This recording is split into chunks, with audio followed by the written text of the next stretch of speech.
प्रिय सुहृद मन, इस चतुर्मास में मेरा आशीर्वाद स्वीकार करें। भगवान विष्णु शयन कर रहे हैं। वैसे तो भगवान विष्णु साल के 4 महीने शयन करते हैं, लेकिन ये पहला साल है जब भगवान विष्णु लगभग 5 महीने तक शयन में रहेंगे। भगवान विष्णु के शयन को हरि शयनम भी कहा जाता है, और अगर आध्यात्मिक भाषा में कहें तो भगवान विष्णु इस समय योग निद्रा में लेटे हुए हैं। ये कहना समीचीन नहीं होगा कि भगवान सो गए।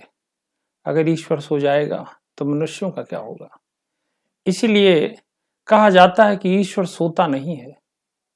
ईश्वर का जो हरिशयनम है वो योग निद्रा का अपर रूप है।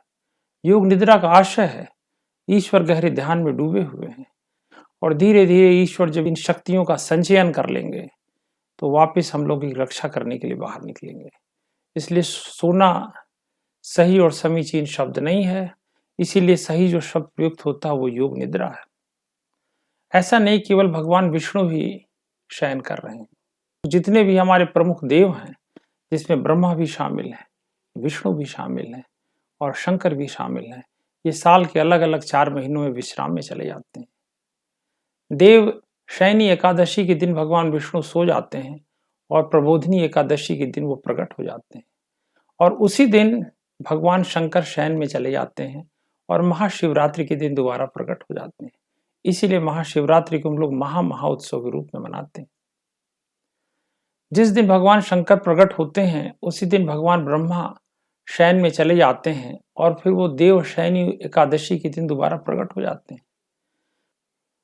जब भी कोई देवता शयन से उठता है तो उसका जो पूर्वार्ध होता है वो कम शक्ति से संपन्न होता है, लेकिन जो उसका उत्तरार्ध होता है वो बहुत ज्यादा शक्ति से संपन्न हो जाता है। यही कारण है कि भगवान शंकर का जो उत्तरार्ध है वो सावन के महीने में पड़ता है, और सावन के महीने में पड़ने के कारण ही भगवान शंकर सावन के प्रमुख देव हो जाते हैं, और इस काल में उनकी शक्तियां अपरिमित रूप से बहुत विकसित हो जाती हैं। लेकिन ये कहना ठीक नहीं कि भगवान विष्णु क्षीर सागर में शयन कर रहे हैं। लेकिन शायद तुम्हें जान के हैरानी होगी, क्षीर सागर में शयन करना भगवान विष्णु के लिए वर्जित था। उन्हें वास्तव में पाताल में शयन करना चाहिए था। पौराणिकता की एक कथा है। हमारी संस्कृति में भक्त प्रहलाद के प्रपौत्र राजा बलि हुए। उन्होंने धरती, पृथ्वी, आकाश, सभी दिशाओं सब पर विजय प्राप्त कर लिया था, और वे अपनी प्रजा में अत्यंत लोकप्रिय भी थे, क्योंकि वो दानदाता थे और लोगों की मदद करने में, उनकी सहायता करने में बहुत ही आगे थे। भगवान विष्णु ने सोचा उनकी एक बार परीक्षा ली जाए। वो एक बौने के रूप में, एक वामन के रूप में धरती पर प्रकट होते उन्होंने राजा बलि से प्रार्थना की कि उन्हें 3 भूखंड दिए जाएं, और ये तीनों भूखंड वो अपने तीनों पगों से नापेंगे। राजा बलि ने उन्हें अपने राज्य में 3 भूखंड अर्पित करने के लिए आमंत्रित किया। पहले पग में उस वामन ने पृथ्वी, आकाश और सभी दिशाओं को नाप दिया। दूसरे पग में उन्होंने स्वर्ग और अन्य राज्यों को भी नाप दिया। और राजा बलि के पास कोई जगह ही नहीं बची, कोई जमीन ही नहीं बची जो उस वामन को अर्पित कर पाते। वो नतमस्तक हो गए। उन्हें इस बात का भान हो गया कि ये वामन कोई वामन नहीं है, ये बौना कोई बौना नहीं है, इसके पास असीमित शक्ति है, ये निसंदेह भगवान विष्णु का अवतार है, और संभवतः उनकी परीक्षा लेने के लिए आया हुआ है। वे नतमस्तक हो गए।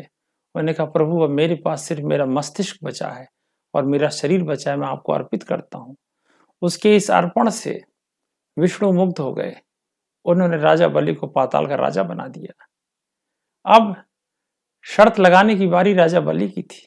उन्होंने भगवान विष्णु से कहा कि मैं तो आपकी परीक्षा में सफल हुआ, अब आप मेरी परीक्षा में सफल होइए। विष्णु ने पूछा, तुम चाहते क्या हो? उन्होंने कहा, मैं चाहता हूं कि साल के 4 महीने आप पाताल लोक में आकर मेरे महल में रहें। विष्णु राजा बलि के मेहमान बनकर एक कैदी के रूप में पाताल लोक में रहने लगे। इस बात को सुन के महालक्ष्मी विह्वल हो गई। उन्होंने देखा कि विष्णु साल के 4 महीने पाताल लोक में राजा बलि के महल में निवास कर रहे हैं, तो वो सीधे बलि के पास पहुंचती हैं। उन्होंने राजा बलि की कलाई पर एक रक्षा सूत्र बांधा। उस जमाने में रक्षा सूत्र को धर्म सूत्र भी कहा जाता था। और उन्होंने राजा बलि से कुछ दान मांगा।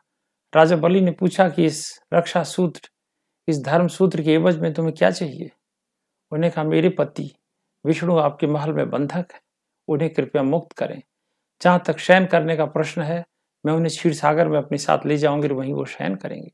तो जिस विष्णु को पाताल में शयन करना था, एक रक्षा सूत्र के प्रभाव से और महालक्ष्मी के आग्रह से वो क्षीर सागर में जाकर निवास करने लगे। राजा बलि की कहानी से 2-3 चीजें प्रकट होती हैं। रक्षाबंधन का आरंभ बहनों द्वारा भाइयों की कलाई में राखी बांधने से शुरू, रक्षाबंधन का आविर्भाव इसी घटना के बाद से हो जाता है। भारतीय धर्मों में रक्षा सूत्र को धर्म सूत्र कहा जाता था। पुरोहित उस धर्म सूत्र को लोगों के कलाइयों पर बांधते थे और उनसे इस बात का वचन लेते थे कि वो धर्म के बंधन में आ चुके हैं और उन्हें धर्म की रक्षा करनी है। इसी धर्म सूत्र का उपयोग करके महालक्ष्मी ने भगवान विष्णु को मुक्त कराया था। इसलिए इस रक्षा सूत्र के साथ एक प्रतिबद्धता जुड़ गई, एक प्रतिश्रुति जुड़ गई, एक वचन जुड़ गया। जो भी उस रक्षा सूत्र को दूसरे आदमी की कलाई पे बांधता है, वो कुछ वचनों से बंध जाता है। यही से भारतीय धर्म में रक्षाबंधन के पर्व का आविर्भाव होता है। और आविर्भाव की शुरुआत में तुमने एक चीज गौर करी होगी कि इस रक्षा सूत्र ने भगवान विष्णु को बंधन से मुक्त किया था। लेकिन आज के रक्षाबंधन में तुमने देखा होगा, हम लोगों को बंधन में बांधते हैं। क्यों? क्योंकि ये रक्षा सूत्र हमें बंधन से तब मुक्त करेगा जब हम इसे रक्षा सूत्र न कह के धर्म सूत्र कहेंगे। और जब हम इसे रक्षा सूत्र कहेंगे तो हम किसी के बंधन में बंध जाएंगे। जैसे कोई बहन अपने भाई की कलाई में जब राखी बांध देती है तो भाई उसकी रक्षा करने के लिए एक वचन से बंध जाता है। ठीक वैसे ही जैसे राजा बलि महालक्ष्मी के धर्म सूत्र बांधने के बाद अपने वचनों से बंध गए थे, उस प्रक्रिया में भगवान विष्णु मुक्त हो जाते हैं और बलि बच जाता है। रक्षाबंधन के इस अवसर पे मैं आप सारे लोगों को, जबकि भगवान विष्णु शयन कर रहे हैं, मैं आशीर्वाद देता हूं, प्रभु